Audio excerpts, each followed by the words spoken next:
Over 800,000 workers were thrown out of their jobs on October 1st when the government shut down, U.S. government shut down. Hundreds of thousands more were told to work without pay by their bosses. As Comrade Kathy has reported, 9 million mothers and their children who depend on the WIC nutrition feeding program were prevented from accessing information. Hungry families needing to enroll were just out of luck. What was Wall Street's initial reaction to this catastrophe? The same day the Dow Jones Industrial Average went up by 62 points. Even though the stock market has fallen since then by a couple of hundred points, is nothing like its reaction on September 29th, 2008, when it fell 777 points, when the TARP bailout was initially rejected by the House of Representatives. What do capitalists care about millions losing access to food?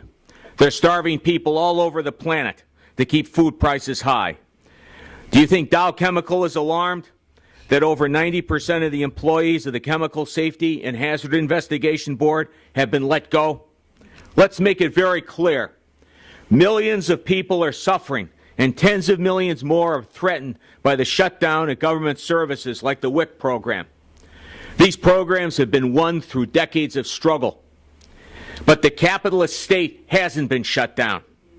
The U.S. is still occupying Afghanistan while it continues to threaten Syria. The Pentagon continues to assassinate people with drones. The NSA is spying on everybody. La Migra continues to deport immigrant workers and their children.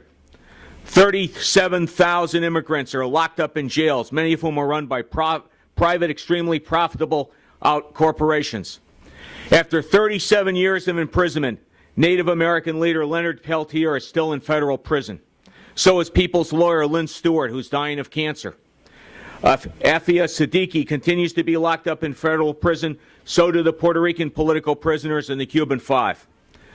The capitalist state isn't about helping people with Social Security or food programs. The capitalist state is cops, jails, brutality, and death. And this organized violence on behalf of the rich hasn't been shut down at all. Like Leonard Peltier being locked up, the government shutdown is really a lockout of hundreds of thousands of union workers by the biggest employer of all, the capitalist state. It's a racist lockout of the black city of Washington, D.C. that has been denied statehood for decades because it would mean 2 more African Americans in the U.S. Senate. This lockout is aimed first and foremost at black workers, but it affects the entire multinational working class. During the last 4 decades of deliberate deindustrialization, hundreds of thousands of black workers have been thrown out of steel mills, auto plants, and other shutdown factories. Many of the better-paying jobs still held by African Americans are government jobs. More black workers earning $55,000 or more are employed by the U.S. Postal Service than any other company. African American home-owning neighborhoods like St. Albans, Queens, are filled with public workers.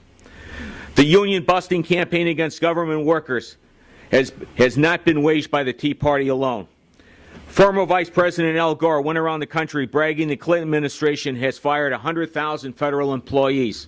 What Prince Albert didn't mention was that 47% of those given pink slips were black. It's not just the Tea Party bigots in Congress were allowed to carry out this lockout by big capital. It's not just the billionaire Koch brothers who are pulling the strings. The entire capitalist class is for cutbacks. It's through cutbacks and wars that the rich have gotten through every previous capitalist economic crisis. The capitalist world market was born through the African Holocaust and the extermination of native peoples in the Americas. It also included wholesale attacks on poor peoples in Western Europe. English King Henry VIII hanged 70,000 so-called vagabonds who were really homeless people. 5 centuries later, Moneybags Mayor Mike Bloomberg wants to charge homeless people rent for sleeping in shelters. While African children were being thrown to the sharks in the Middle Passage, workers in what was to be the capitalist states of Western Europe actually decreased in height. That's how severe the cutbacks in food were at the beginning of the capitalist era, particularly during the Industrial Revolution. Just as capitalism was born with cutbacks, it's decaying with even more. the whole Tea Party crew in Congress could be brought to order by Wall Street if it wanted to. House Speaker John Boehner's suburban district is between Cincinnati and Dayton. Procter & Gamble runs Cincinnati. General Electric has a big aerospace plant in Boehner's district, but neither Procter & Gamble nor GE has any inclination to do so. Capital has to expand or die. And the only way capital can even maintain itself during this economic crisis is by stealing even more from the working class, which includes more than 20 million unemployed. Last year, Con Ed conducted a 27-day-long lockout, 24-day-long lockout of its unionized workers. This lockout only ended when a dangerous storm, a derecho, was approaching. The capitalist class needs an electrical system to exploit workers and make profits. But even this necessity took second place to the war against Con Ed workers. Con Ed is the same outfit that removed without a backup a vital feeder cable that powers Metro-North's electric trains in the New Haven line. 60,000 commuters have been affected by this capitalist utility's recklessness. The electrical grid is a prime example of how industry is really socialized production that's strangled by private capitalist ownership. Over the last decades, Con Ed has had a string of electrical blackouts, but this capitalist utility won't fix the problems. There's no profit to do so. The ostensible reason for this government lockout, this shutdown of government services, is the start of the Affordable Care Act. 50 million people without health insurance have been eagerly waiting for this law to take effect. But millions of people who desperately need health insurance won't be getting any help. As Kathy told us, John Roberts and his fellow Tea Party bigots on the Supreme Court allowed the states under Tea Party rule not to increase Medicaid coverage. Immigrant workers won't get any help from this law at all. That's a racist attack on millions of our fellow workers. It's like reinstating Jim Crow hospitals where black patients died going past in ambulances. Right. But our criticism of this law has nothing to do with a Tea Party racist who spat upon Congressman John Lewis. Lewis, who was viciously clubbed by the Alabama state troopers in Selma when he was fighting for voting rights with Dr. Martin Luther King Jr. Right. King said of all the forms of inequality, injustice in health care is the most shocking and inhumane. For want of a dentist, 12-year-old Diamante Driver died of a toothache on February 25, 2007. The black child died in Prince George's County, Maryland, where tens of thousands of government workers are now out of work because of the government shutdown. Do you think the Tea Party bigots care at all for Diamante Driver or the 50 million people without health insurance? Neither does the entire capitalist class. After decades of demands for public health insurance, the Affordable Care Act was only passed with a whole series of sops and giveaways to Aetna, United Healthcare, and the rest of the gigantic insurance outfits. So why does the capitalist class allow it to be endangered now upon its inauguration? It's sort of like the timid liberal who was summoned to a red-baiting congressional committee during the anti-communist witch hunt. The liberal cried, "Well, I've always been an anti-communist." To which Joe McCarthy would reply, "We don't care what sort of communist you are." To many in the capitalist class, it doesn't matter that the Affordable Care Act is meager legislation that guarantees even more profits for the medical insurance complex. The super rich don't even want to give the appearance of a reform. All they want is to attack poor people all over the globe. How can we turn this around?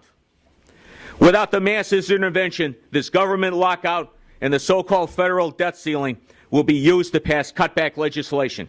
The Democrats will call this a compromise that we're supposed to be relieved to hear about.